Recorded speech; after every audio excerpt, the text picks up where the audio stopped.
Assalamualaikum warahmatullahi wabarakatuh.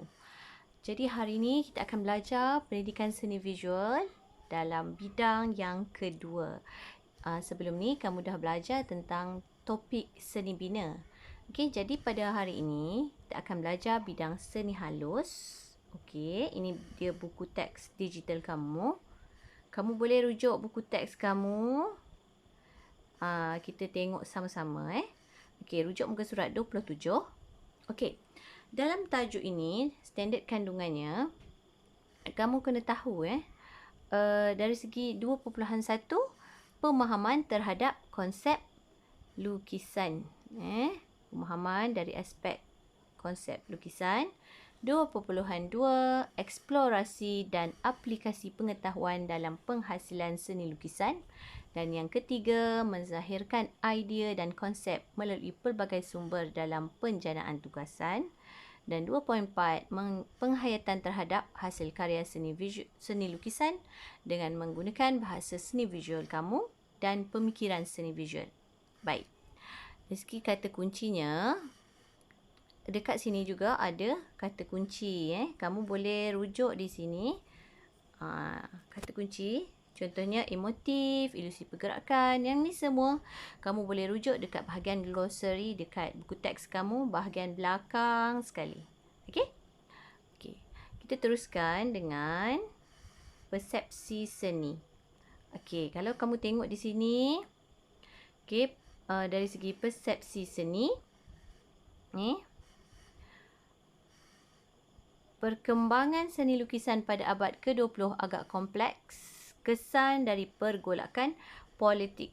Okey, kesan daripada pergerakan politik yang melanda dunia Eropah seperti revolusi Rusia dan Perang Dunia Pertama. Jadi, sehubungan dengan itu, ada beberapa aliran seni yang wujud ketika itu. Okey, yang pertama kita akan sebut sama-sama. Kamu kena sebut juga sekarang. Okey, aliran seni yang pertama Fauvism. Fauvism. Yang kedua Expressionism. Expressionism. Yang ketiga Cubism. Cubism. Yang keempat Surrealism. Surrealism. Okey. Yang kelima Expressionisme abstrak atau Expressionisme abstrak. Seni pop. Seni pop atau kita panggil pop art. Pop art dan seni op. Seni op. Okey? Berapa tu semua? Fauvism, Expressionism, Cubism, Surrealism, Expressionisme abstrak, seni pop atau pop art dan seni op. Ada 7. Ada 7 aliran yang kamu belajar. Okey? Jadi kita teruskan. Di sini aliran yang pertama iaitu aliran Fauvism. Aliran Fauvism. Okey, kita tengok di sini. Aliran Fauvism. Okey. Kalau kamu tengok dekat situ, aliran ini mementingkan apa? Aliran ini menolak, aliran ini dia menolak idea peniruan terhadap alam. Tapi dia bagi kebebasan untuk ekspresi atau gambarkan hal benda yang dilukis. Awak kena faham pada ketika itu mereka bergolak. Jadi aliran-aliran ini dia ada kesinambungan daripada kisah yang kamu belajar. Sejarah kan dia ada kaitan.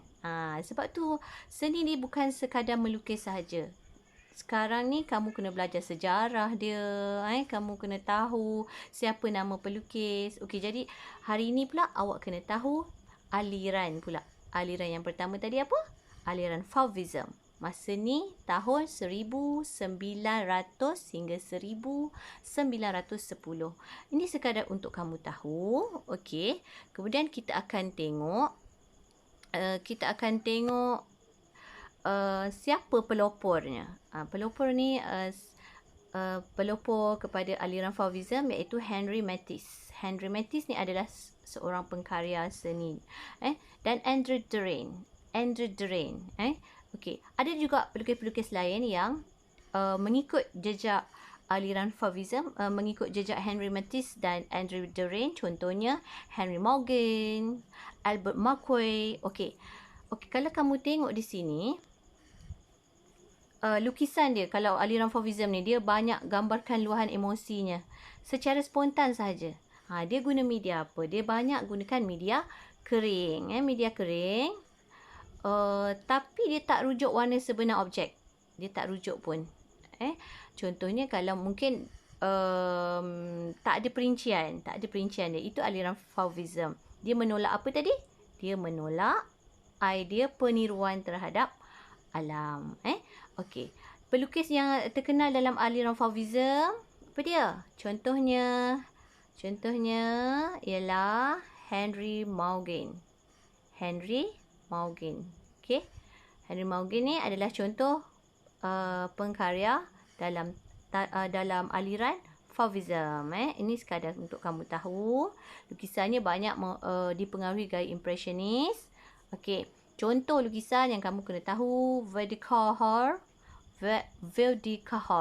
Okey, 1925 tu maksudnya tahun dia buat. Okey, semua tak lahir lagi, saya pun tak lahir lagi. Jadi ini sekadar untuk kamu tahu sejarah. Okey, sejarah di mana aliran Fauvism tadi. Okey, kita tengok juga pelukis yang lain, Albert Marquis, Raoul Dufy. Okey, kamu tengok ni, ini macam sekadar macam senangnya nak buat. Macam Albert Marquis ni nama pelukis. Okey, ni saya zoomkan sikit. Okey, La Machine des Quatre Saisons. Apa kalau kita sebut tu macam nak tergeliatkan lidah. Tapi awak kena sebut ni. Tengok ni, dia macam gambaran, kalau dari belakang lah kamu nampak dia seorang perempuan, dua orang perempuan kan. Mungkin dia tengah buat ni macam roda. Okey. Kemudian 1905 tu maksudnya apa? Maksudnya ialah tahun dibuat. Kemudian dakwat tu adalah media yang digunakan. Dia tak detail pun kalau aliran Fauvism. Tengok kat sini, nampak macam lukis-lukis, tapi dia ekspresionisme juga. Kalau kamu tengok di sini, dia kat sini digambarkan secara emotif dan imajinatif. Okey, ni dia ada pengaruh, banyak pengaruh dari Claude Monet. Claude Monet ni pelukis juga. Okey, Claude Monet dan Matisse. Okey, ni ada dia punya berdata juga tentang pelukis tu. Tengok kat sini, contoh lain, Albert Marquis, dia banyak gunakan media pastel. Kalau kamu perasan, dia gunakan media pastel, media pensel. Okey, kita teruskan dengan tadi aliran Fauvism. Aliran yang kedua, Expressionism. Okey, dia wujud bermula di Jerman pada awal abad ke-20. Okey, kat sini kalau aliran Expressionism, dia lebih pada penggayaan dan warna yang dia gunakan untuk menggambarkan perasaan dia. Perasaan secara spontan dan juga bebas. Jadi, pengkarya ketika itu dia hasilkan kegelisahan dan kecelaruan pelukis tu pada waktu itu. Dia gunakan luahan perasaan dia untuk melukis atau berkarya pada catannya. Okey, kita tengoknya. Kita tengok contoh karya dan contoh pelukis. Yang pertama, kita tengok Ernst Ludwig Kerner. Okey, kamu boleh tengok sini. Okey, saya zoomkan sikit. Kalau kamu tak ada buku teks sekarang.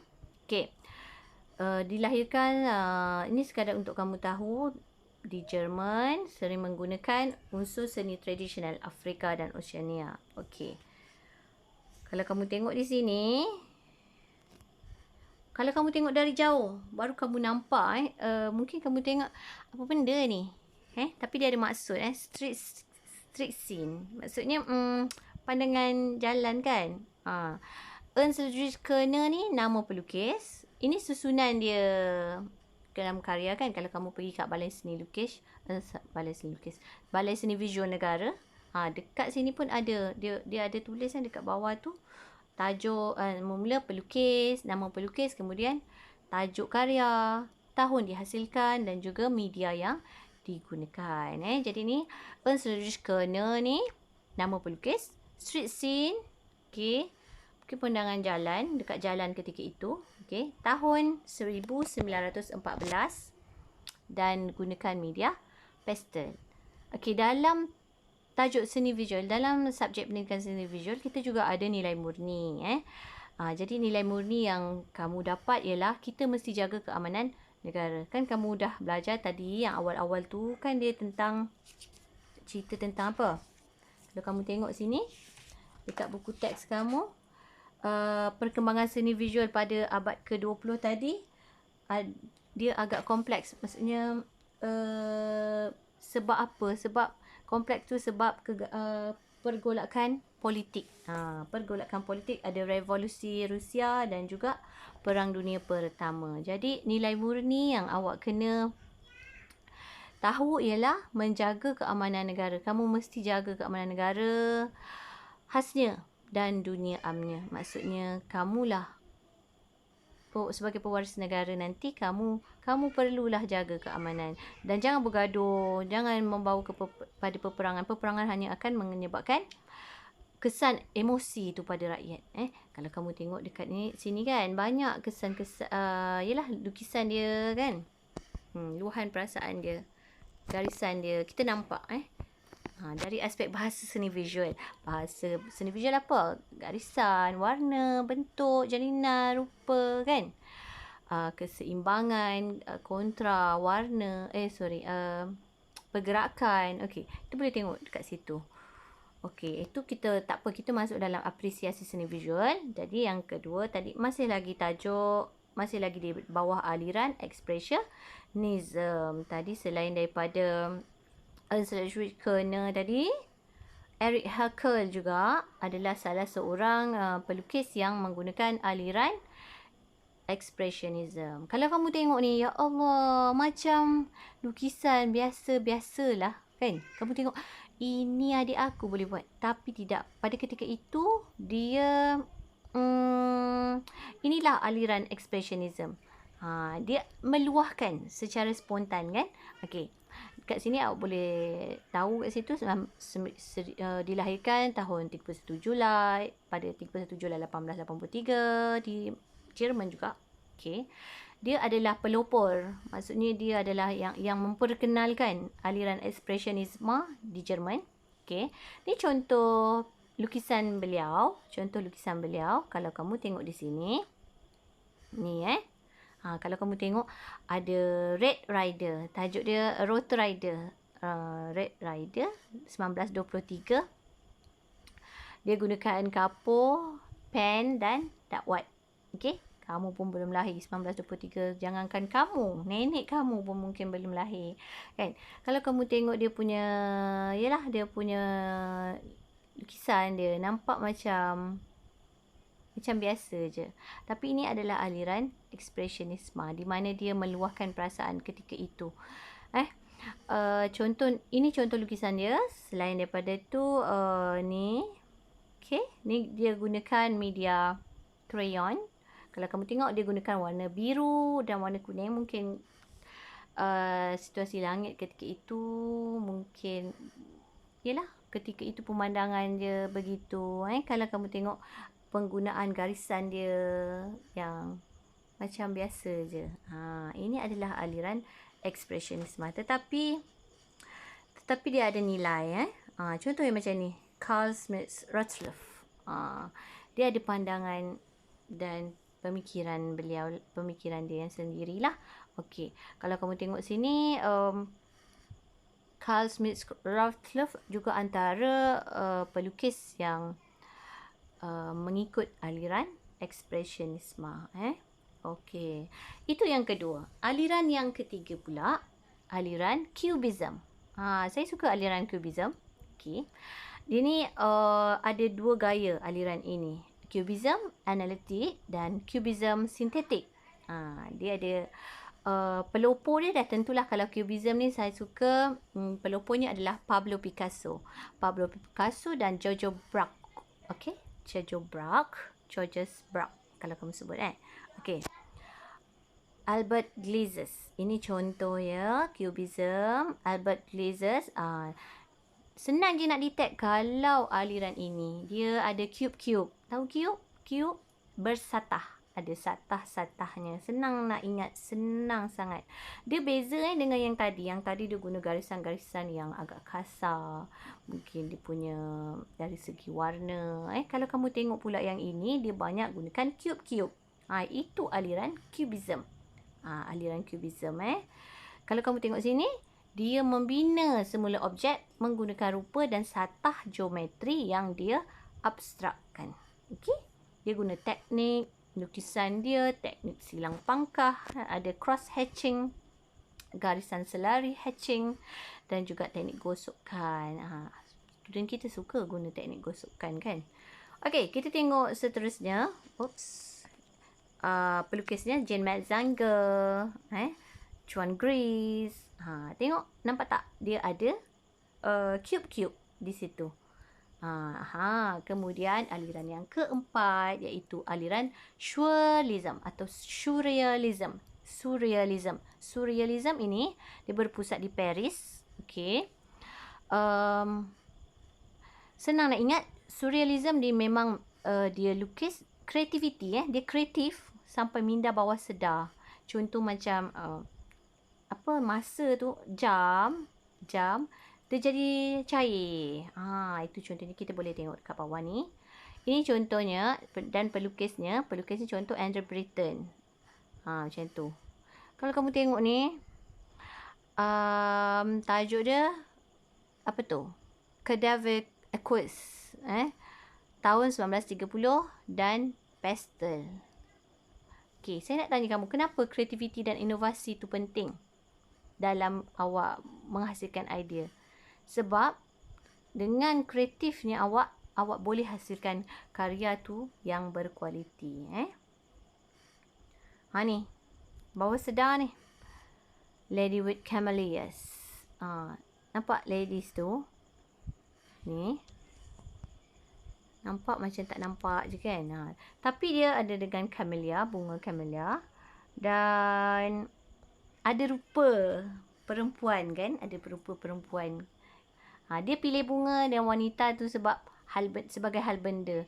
Mesti ada sebab. Setiap pelukis buat karya tu dia bukan saja-saja. Mesti ada ekspresi luahan perasaan dia. Kalau ni dia masih ada sebab. Mesti dia ada sebab. Okey? Dia jadikan hal benda camellia tu lah. Bunga camellia tu kan. Okey. Ni contoh lain. Ini Max Ernst ni nama pelukis. Aliran, apa tadi? Aliran surrealism. Okey. Tengok di situ. Okey, aliran yang kelima, aliran ekspresionisme abstrak.